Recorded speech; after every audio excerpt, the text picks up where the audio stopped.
Espoir du monde des monoplaces, le pilote néerlandais Dylan van 't Hoff est décédé suite à un accident pendant un championnat à l'âge de seulement 18 ans.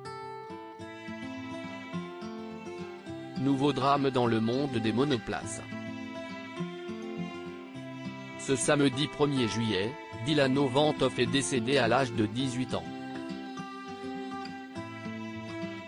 Il participait à un championnat sur le circuit de Spa-Francorchamps, en Belgique, lorsque sa voiture a été prise dans un carambolage qui a coupé en deux son véhicule.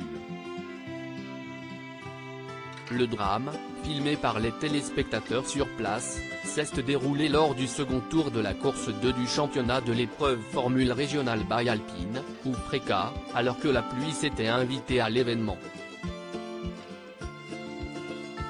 Dylan van 't Hoff, une étoile montante des monoplaces. Dylan van 't Hoff démarre sa carrière d'abord dans l'univers du karting à tout juste 11 ans.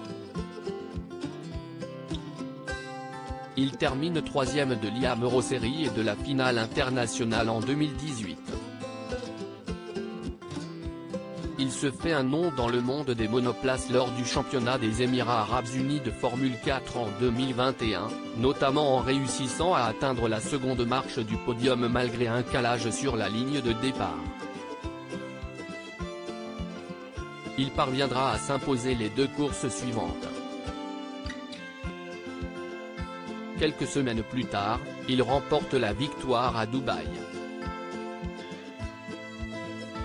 La même année, il intègre le championnat d'Europe et de Formule Régionale en tant qu'invité, et signe ensuite avec l'équipe MP Motorsport à temps plein après avoir été sacré champion du championnat d'Espagne de Formule 4.